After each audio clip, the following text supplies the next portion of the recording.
खूप मनापासून आभारी. तुम्ही कालच्या व्हिडिओला भरभरून प्रेम दिलं. खूप म्हणजे अभिनंदन केलं रसिका संदीपचे.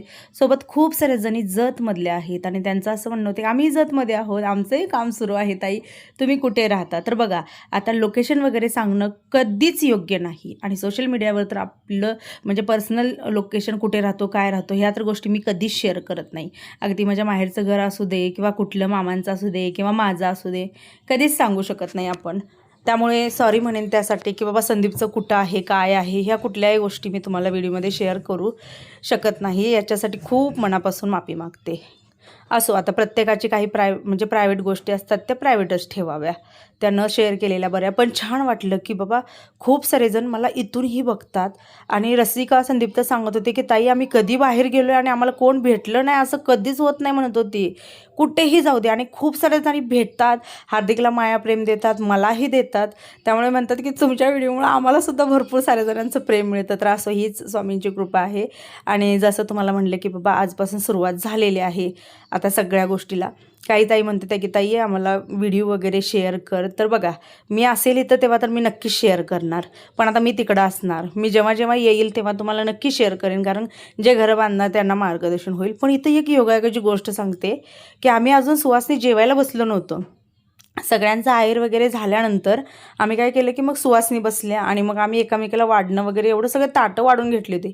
तेवढ्यातच इथं ना एक गाई आली, तिला पोळी चारली, जे काय असेल ते केळ चारलं. म्हणजे बघा योगायोग किती सुंदर आहे. लोक आवर्जून देशी गाईला घास द्यायला जातात. आता आपल्या घरी काही शुभ काम असेल तर आपण काय करतो, गाईचा नैवेद्य साईडला काढतो आणि मग तो देतो. पण इथं अजून सुवासनी जेवायच्या आधीच गाई आली, गाईनं अन्नग्रहण केलं. एवढं बरं वाटलं. म्हणलं संदीप रसिका खूप चांगला शकुन आहे हा. कुठला तरी बाबा मुक्या जीवानं खाल्लं, पण त्यातून देशी गाई तिचं महत्त्व सांगूच नका. आता मी सुद्धा शेअर केलेल्या आधीच्या घराकडे आवर्जून देशी गाई येत होती. चला, याच्यानंतर मग सगळ्या सुवासनी जेवल्या. पुन्हा जे काय राहिलेली मुलं बाळं सगळी जेवली. थोडीशी रात्र झाली, कारण आमच्याकडे ना कशी पद्धत आहे की बोरपशीच सुवासनी जेवायचं. मग ते सगळं घरातनं गोळा करून घेऊन यायचं इथंपर्यंत. हार्दिक हां संडे मंडे मग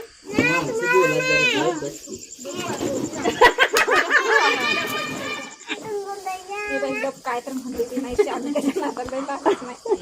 येडं झालंय ते फटाके म्हणले की बघ. अरे खोलून काढायला लागली ते. हे बघा. हा हा. काय बाबा, ए शेरू, ए आर्यन, ह्याला भूक टाकलं का जेवायला? हा आठवडा आम्हा सगळ्यांसाठी आनंदाचा आहे. म्हणजे आम्हाला चांगल्या न्यूज मिळतात, चांगलं कुणीतरी अचीव केलेलं आहे हे ऐकायला मिळतं. तर तसंच आज पण झालं बघा. परवा आता किट्टूचं तर झालं सेलिब्रेशन. आता सेलिब्रेशन कोणाचं सुरू आहे? रसिकाचा सक्का भाऊ सुदर्शन नाव आहे त्याचं. रसिका, अजून एक मोठी बहीण आहे आणि सुदर्शन, अशी तिघं बहीण भावंड आहेत. तर आता बघा, मुलांचं म्हणलं की आपल्याला खूप टेन्शन असतं. मुली काय लग्न करून जातात निघून, बरोबर, पण मुलांचं राहतं. गेली 5 वर्ष झालं सुदर्शन कंटिन्यूली रात्रंदिवस मेहनत घेत होता, पोलीस भरतीसाठी ट्राय करत होता.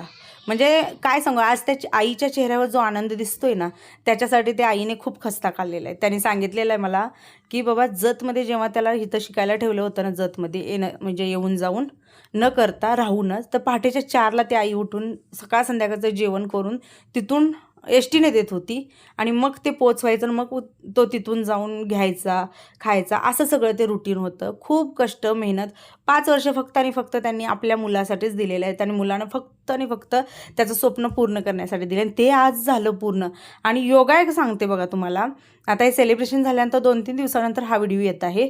कालच आम्हाला कळलं की त्याचं म्हणजे जेवढ्या काय परीक्षा दिलेल्या होत्या त्यात 5 वर्ष बघा 2-3 मार्कात जाणारं पोरगं, पण आता 2-2 दिवसापूर्वी रिझल्ट लागतात.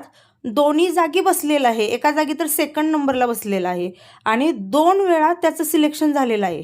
म्हणजे म्हणतात ना, उपरवाला देत आहे, छप्पर फाडके देत आहे ना, असं आहे. मी तुम्हाला काय म्हणते ना की बघा, कष्ट करणाऱ्याला, प्रामाणिक माणसाला, मेहनत करणाऱ्याला कधीच अपयश मिळत नाही. एक दिवस आयुष्यात येतोच आणि तो ती जी काय त्याची जिद्द आहे ती पूर्ण करतो म्हणजे करतो. तुम्ही विचार करा की बाबा एखादं वैतागून सोडून देतं, जाऊ दे आता माझं काय होत नाही. आईवडिलांनी पण हार मानली नाही आणि या पोराने पण मानली नाही. आणि सगळ्यात महत्त्वाचं, रसिका आणि संदीपनं स्वतःच्या म्हणजे भावाच्या पाठी, मेहुण्याच्या पाठी खंबीर उभारलेत, खंबीर साथ दिले. म्हणून म्हणतात ना की सगळ्यांचं एका जागी आलेलं आहे आणि ते यश मिळालेलं आहे. आणि तो ना म्हणजे बहिणीला पण मानतो आणि तो दाजीला पण मानतो. आपल्या घरात जसं आहे ना तसंच सेम. आणि माझं एक पहिल्यापासून आहे की कष्ट करणाऱ्या मुलांच्या पाठीमागं बहिणींनी कायम उभं राहावं आणि दाजींनी पण राहावं. कारण का तुमच्यामुळे बाबा थोडं का होईना त्यांना म्हणजे यश मिळालं किंवा त्यांचं चांगलं झालं तर त्याचं आयुष्यभराचं ब्लेसिंग जे आहे ते तुम्हाला राहतं. तर असो, त्याचं पण अभिनंदन व्हिडिओच्या माध्यमातून. आणि आज तुम्हाला बघायला मिळालं असेल की बाबा रसिकाची आई, रसिकाचा भाऊ हे बघायला मिळालं. आणि सोबतच बघा प्रत्येकामध्ये जिद्द असते, म्हणजे सगळं करण्याची गोष्ट असते, पण कुठेतरी फॅमिली सपोर्ट देत पण नसते. किती दिवस तू करणार, आता 4-5 वर्ष वाया घालवली, किती आम्ही तुला पैसा पुरवू असं पण म्हणतात ना. आणि जाऊ दे सोड, तर नाही, तुला मिळत नाही तोपर्यंत तू मेहनत कर म्हणा. बघा एक ना एक दिवस तुमच्याही मुलांचं कल्याण होईल. 3 वर्ष झालं 2 मार्क. होय होय आणि यांचा सपोर्ट काय थोडा का होय होय म्हणून मी म्हणलं बहिणीचा आणि दाजीचा खरा सपोर्ट आहे. हा तिकडे पण 4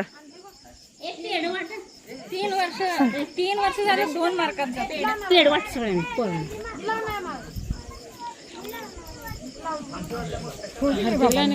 असं देखावा की पप्पाला एक आणायला पाहिजे. आज सुदर्शनच्या चेहऱ्यावर तर आनंद दिसलाच, पण खरा आनंद जो टिपला आम्ही आणि जो हृदयाला भेटला तो म्हणजे त्यांच्या आईच्या चेहऱ्यावरचा आनंद. कारण एक काळ होता की माझीही आई संदीपच्या 15 भरतीपर्यंत असंच डोळे लावून बसायची, नाही काम झालं की डोळे गाळायची. सागरच्या सुद्धा प्रत्येक गोष्टीला म्हणजे ते काम होतंय का कसं काय, मग तिथे मी माझ्या आईचं बघितलंय. तसंच मी आज रसिकाच्या आईचा आनंद बघितलाय ना, तो एक आईचा आनंद जो असतो ना तो मनाला खरंच म्हणतात ना भेटला. आणि मग आज संदीपनं पण म्हणजे आनंदाने फटाके फोडले, सोबत गुलाल वगैरे छान सेलिब्रेशन केलं. तुम्ही खूप भरभरून शुभेच्छा द्या. तसं तरी माझ्या यूट्यूब फॅमिलीला कधी सांगावं लागत नाही शुभेच्छा द्यायला.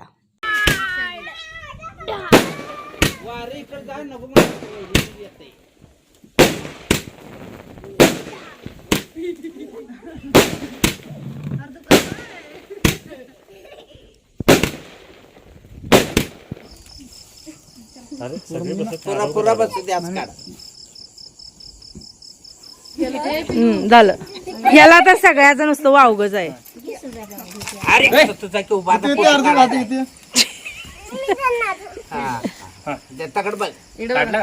काढ तू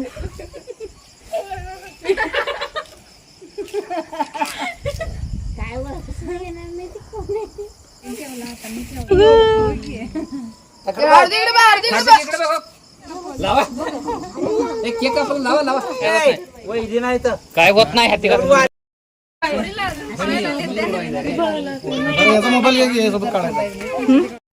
हा दिवस आहे दुसरा दिवस. आजचा व्हिडिओ छोटा येत आहे. याच्यामागचं कारण एकच आहे, आज पण मी महत्त्वाच्या कामासाठी थोडीशी बाहेर होते, त्यामुळे मला जास्त एडिटिंगला वेळ मिळाला नाही.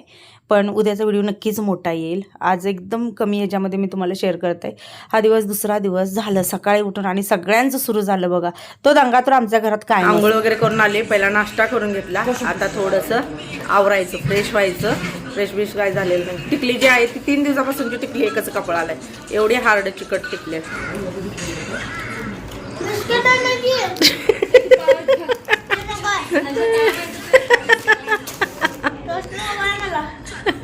एकच घ्यायचंय आपल्याला.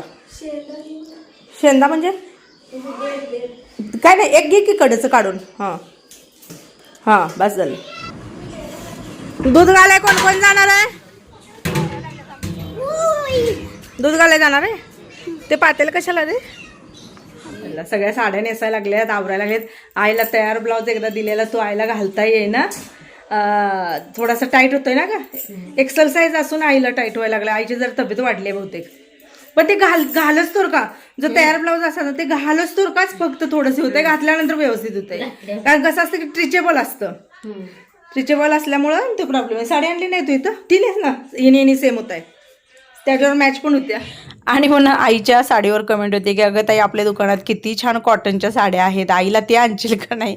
मी तुम्हाला एक सांगू, एखादी कॉम्पिटिशन जर लागली की काठपदर साड्या नेसून दाखवा, ते कॉम्पिटिशन पहिला आई जिंकेल मी म्हणेन. कारण का तिला भर जरी काठपदर हेवी असणाऱ्या अशा साड्या खूप आवडतात. अगदी दिवसभर त्याच्यात काम करेल, सगळं कळेल. आता कोण कोण काढणार येणार? पण मी नाही येऊ? ना, म्हणणार पण नाही का मी मला आणि कंटाळा थांबते आला. तुझी एवढं सासूबाई. तिचं आणि साडीचं नातं खूप जवळचं आणि वेगवेगळ्या साड्या ट्राय करायला आवडतात. मागणे ये. जसं तिघी कॉटन बसतील वगैरे का? ती जरी 4,000ची जरी असेल, आता महेश्वरी साडी मी तुम्हाला दाखवलेली होती, जी मी स्वतः घेतलेली 3100ची साडी आहे, पण दिसायला एकदम हलकी साधी दिसते बरोबर. तर ती मला अशी म्हणत होती व्हिडिओमध्ये, बाई त्या साडीला तुम्ही 3100 रुपये दिले, दिसायला किती साधी दिसत होती. म्हणजे काय, तर तिचंही म्हणणं आहे की एकदम जड झगझग चकचक भरलेलं तेवढं महाग आणि मग त्याला तेवढे पैसे द्यायचे, असं तिचा समज आहे. त्यामुळे तिला त्यातल्या साड्या आवडतात आणि ती साडी तिला आवडली नाही, म्हणत होती की बाबा किती साधी साडी आहे, किती हलकी आहे. असो, आम्ही जतमध्ये आलो.